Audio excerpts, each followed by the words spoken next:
Hi, my name is Spencer Vandigriff, the flutist in the Aura Contemporary Ensemble at the University of Houston. It is my pleasure to be able to speak with Dr. Mike McFerron, the composer of Open Circuit, who is based in Chicago. First of all, thank you for allowing us to include your work in our one-on-one video project, and thank you for speaking with me today. Oh, it's my pleasure. I have really enjoyed performing Open Circuit and am interested in knowing um, what was your initial inspiration for this piece? Well, the background on this piece is kind of interesting to me. I was on sabbatical in 2010, and I was supposed to be composing another work. And I went to a fabulous artist residency in Wyoming called UCross, uh, which was really gives artists, composers, uh, time to create. And I had a project. It was a big project, and I was behind when I got to UCross, but I got there, and this piece just kept screaming that I needed to write it. And so my intention was to write another piece, and I ended up writing this piece instead.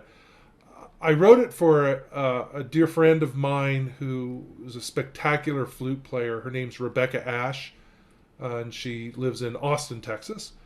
And she premiered it at an Electronic Music Midwest Festival, which is a festival that I run at Lewis University in Romeoville, Illinois, which is in a suburb of Chicago.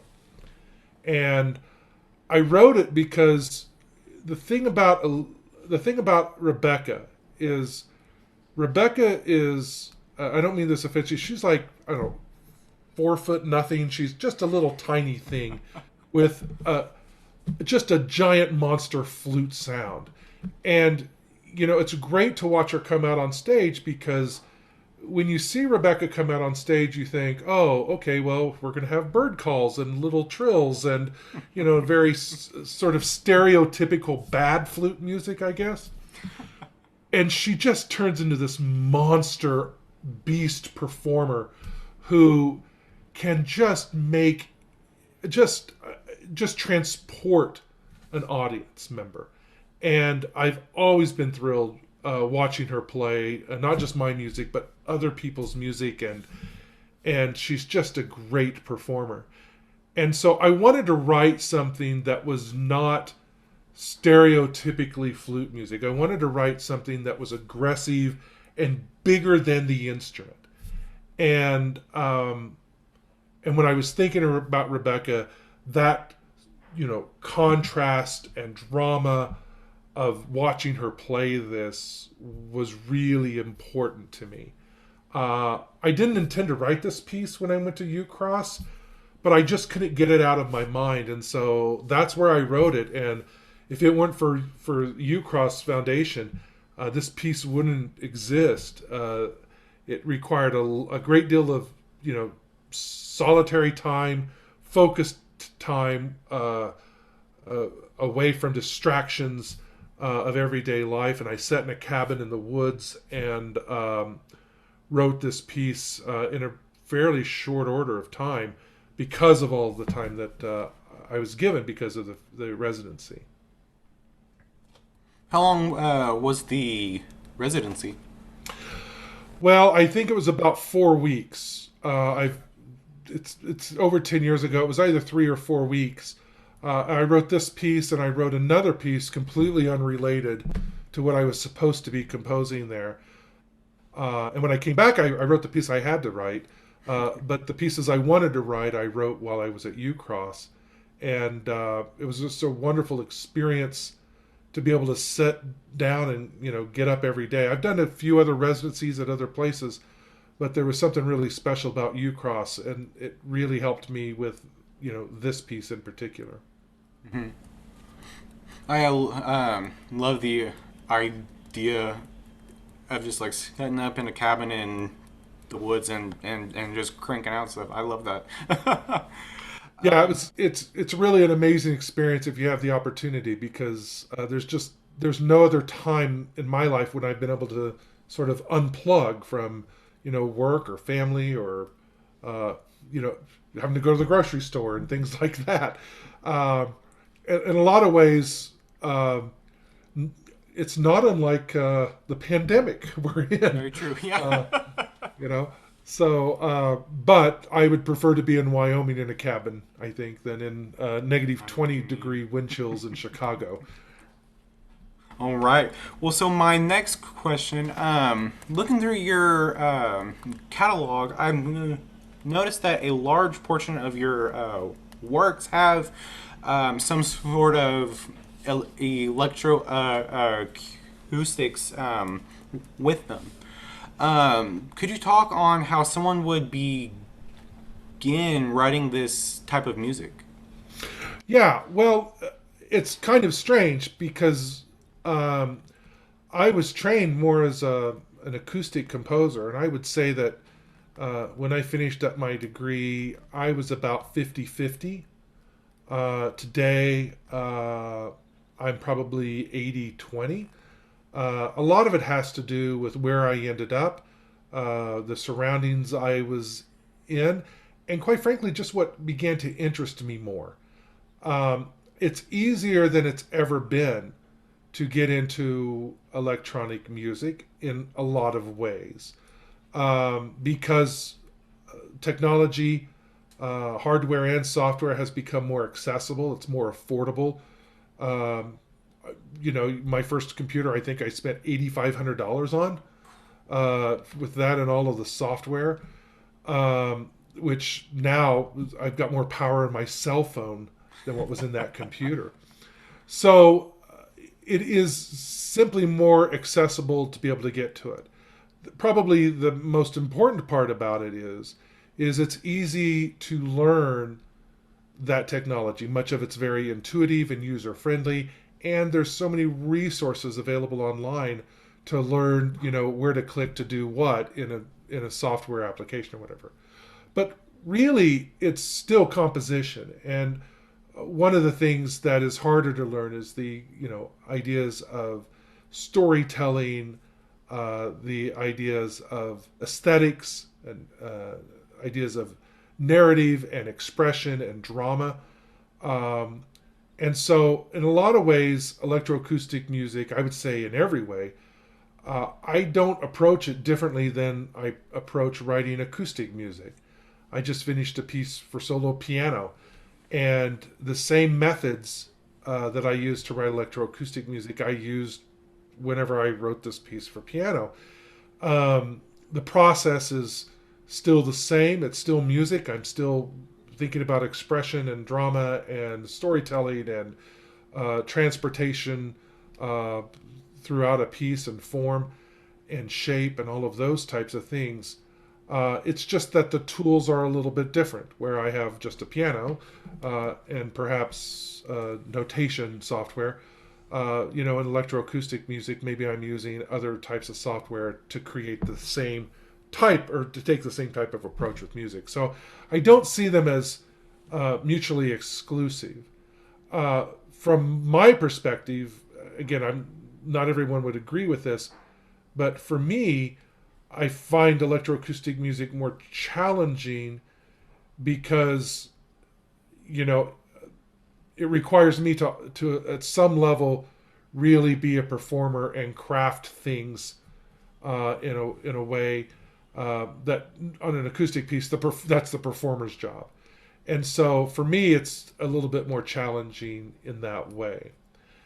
The other part about electronic music, which is a lot of fun, I get more so than with acoustic music, or maybe, again, people may not agree with that, but is the level of control that I have. And I can choose to exert all of that control that I wanted. I mean, I can open up the OCD spigot and just go to town on that and control every little single element. Or I can let random elements help create those types of things. I would say an open circuit, there's a little bit of my OCD that comes through. There are lots of very controlled elements in the electronic part uh, that I control. And then there are other elements, although probably quite fewer than in some of my other pieces, where I do let sort of the computer make choices. Well, thank you for that. For my next question, so in addition to being on staff at Lewis University in the Chicago area, you were also the founder and the co-director of the Electronic Music Midwest Festival. Could you talk on the festival just a little bit? Sure, I'd love to. So we've done. We should be celebrating our 20th festival. We would have celebrated it last fall, but due to the pandemic, we've postponed it. We've presented well over 1,500 new pieces, electroacoustic pieces by composers from all over the world, from every corner of the globe. I think we've had composers from every continent except the Antarctica, the Antarctic. It's been a wildly popular festival. I think we do our festival a little bit differently than some of the others. It was loosely based upon the typical academic conference. We started it in 2000, and it bounces back and forth between Lewis University and Kansas City, Kansas Community College, where my co-director Ian Corbett teaches. And a couple of things I think EMM is known for, which is emmfestival.org is the website address, is that our concerts, we do 9 concerts over the course of 3 days, starting on a Thursday evening and concluding on a Saturday night. Our concerts are rarely over an hour in length. We try to be somewhat a social festival. We want to give composers and performers and audience members space to have conversation and discuss elements around music. We don't like to just pack everything together and where you end up missing a lot of great music because of ear fatigue. We have so I think that's what a lot of people know EMM for. The other thing that people know EMM for is that the sound quality, the quality of the technology is really top notch. We deliver every concert has an 8.1 surround sound system, and we're even branching out from that. But the quality of the sound is exceptional, and it's very smoothly run. We know what we're doing. It's taken us a long time, but we kind of know how to make these types of concerts run now, and we often get comments on just how smoothly run the festival is. It's called Electronic Music Midwest because it happens in the Midwest, either in Chicago or in Kansas City, but composers from all over come to the festival. We've also done little mini festivals that were invitation only, where we would go out to other schools and we would take our sound rig and we would do a one-day festival of 2 or 3 concerts and then pack up and go. And so we've done that in the past, but our hope is that spring of 2022, perhaps fall of 21, we're able to continue doing EMM. It's something that we really enjoy doing. For me, it's really inspirational to see just the amazing work and creative pieces that people are doing today in the field that uses electronics. And I'm always inspired by what I hear and the people I meet. So, for my last question, I would like to know if there is anything that you personally are currently working on. Yeah, so I've got several projects in the hopper right now.